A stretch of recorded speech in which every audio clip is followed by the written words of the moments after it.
So today what I thought I'd do is have another look at this speedo, take it out and change it out with a couple of other speedos I have, just to see if there's any difference. And I'm going to strip down the used rear brake cylinder, show you how I go about doing that. This is another replacement cylinder which I got, which has been re-sleeved. As you can see, it's got like a brass insert there, so it's been rebuilt at some point. So the way to get these pistons out is spray some lubricating fluid down and into the piston there. What I do is I just grab a long flathead screwdriver, something with a bit of length on it, and then just slot it down until it catches the slot in the piston, and then it's literally just turning it and pulling it. So you can see that the pistons come up. Sometimes you can get like a little screwdriver in there and just force it up. Well, this one's fighting me, but we are nearly there, just about there. So it'll be that seal or a little rust spot which is stopping it from coming out. Yeah, righto, well this thing's been fighting me. I've managed to get the piston out. Down in there is, the seal is rock hard. I had to pick part of the seal out. There's a little bit of scoring to the brass lining, but that should sort of polish out. The main thing with these sleeves is just important that the bottom end of the sleeve is in good condition. There's no sort of pitting or scoring, because that's where the seal sits.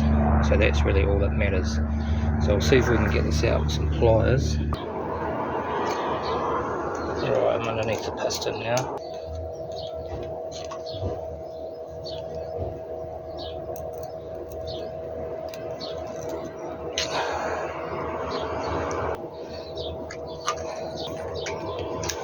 Oh, finally. Bottom lining is not too bad, so that's all good. Here's the piston. It's covered in old grease, and here's the seal.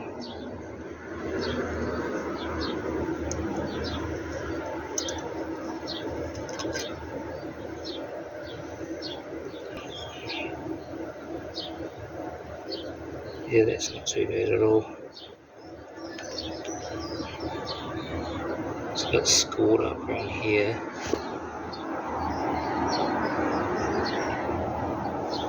But yeah, we'll give that a little sand up and a clean up. But the main part of the piston underneath is absolutely mint. There's no pitting, and the seal seat looks in really good condition, so that's really all that matters. So this is perfectly usable. We'll give this a good clean up, put a new seal kit on it, and yeah, get the piston back in and it'll be usable. This is the original speedo from the car. 34,946 miles, but I'd say it's 134,000.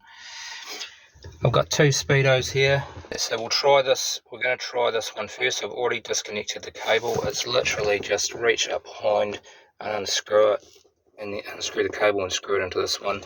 So we'll test this one, we'll pull over, and then we'll connect it up to this one, and we'll see how that one goes.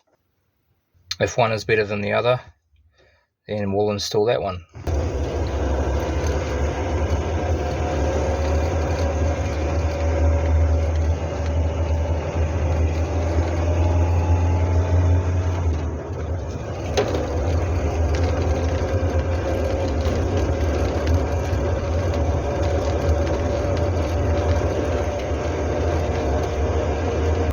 I'm not sure what's going on.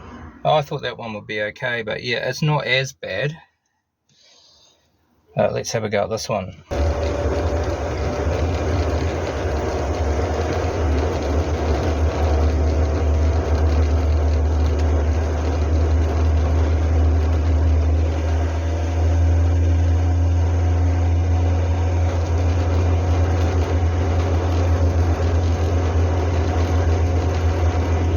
this first one back up again because this one was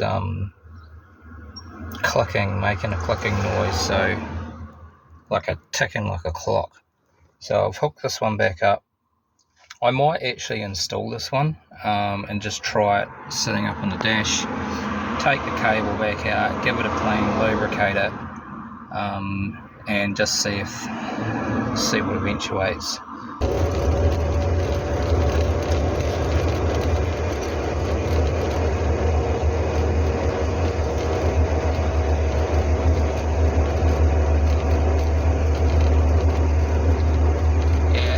It could be the cable, which is the cause. I have lubricated the cable in the past, and then it's come right. So, yeah.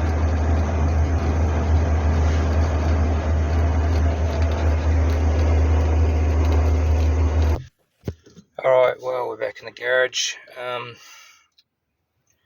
This one is actually a better speedo. I've just taken it for a bit of a run, and you know, it still flicks around, but it's nowhere near as bad as this.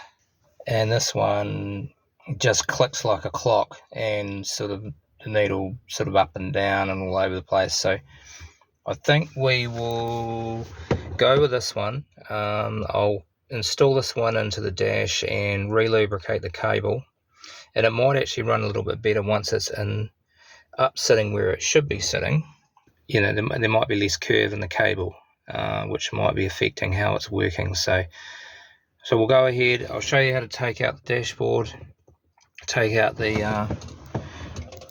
speedo, and then reinstall this one. There's literally only 2 screws holding this thing in. Yeah, that one there. There's supposed to be one there, I'm guessing, and it's not. And that one. And then the whole thing should just come out. So pretty basic. This is coming out. Not at the moment. I'll get the new speedo in and re-lubricate the cable. And then we'll take this out because it's a little bit harder to get your hand in up under here when you've got all this in. Yeah, we'll sort the speedo out first, then we're going to take this bad boy out and put that other one in, and it'll make it a lot tidier. Right, those 2 screws are out and they're safely stored in the ashtray there. Now literally this just sort of comes off, basically just comes out like so. Now you can take this off, I guess, and pull it out further, and I might have to do that actually. And the loom is hooked in to the dash, but I didn't hook it back in when I put it in last. I'll take this covering off as well, make life a little bit easier, and then we can bring this out. Right, we've got this covering off now. Well, here's the mighty steering column in all its glory. Right, now we've got that covering off. This should just pull out a bit more.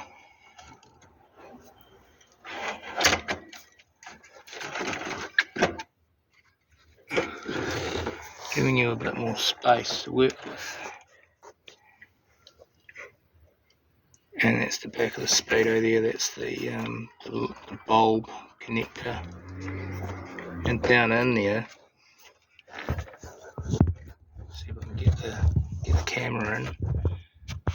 There's the speedo cable, which I've connected back up.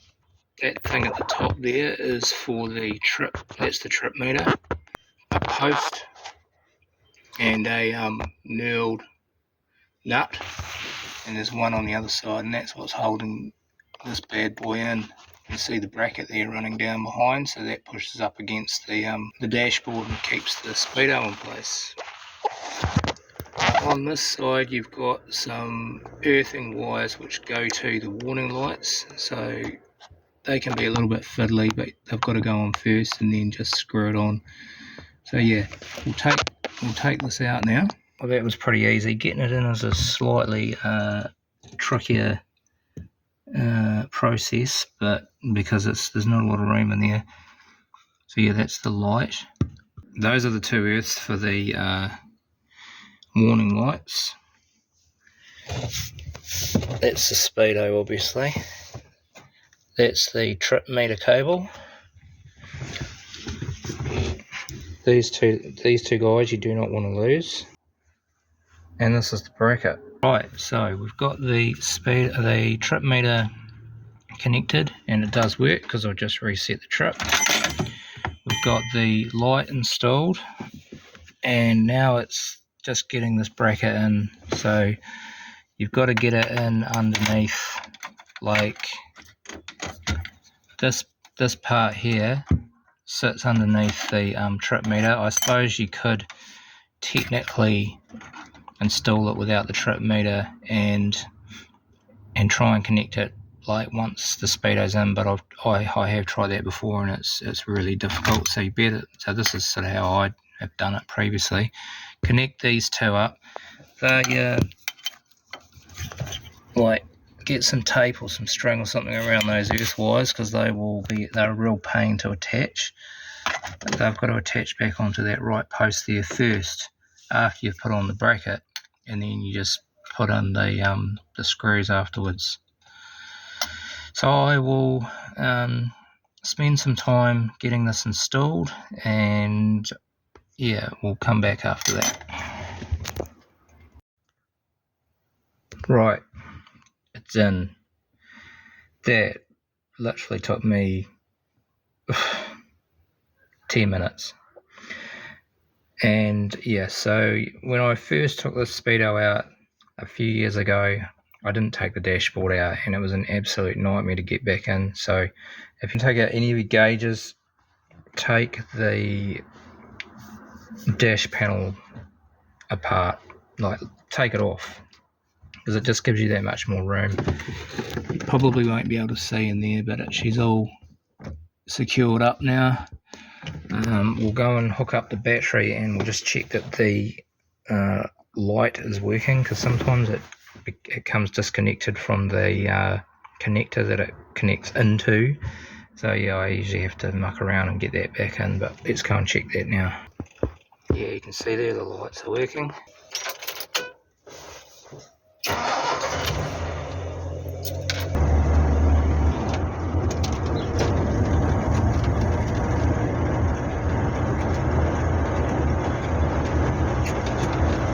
I think that's a lot better. It doesn't wind, I've just noticed it doesn't, when I accelerated before, it doesn't actually wind up smoothly, it sort of jolts up. But heck, if that's what it's doing, I'm happy with that. The situation with the speedo is it doesn't bounce around like the original.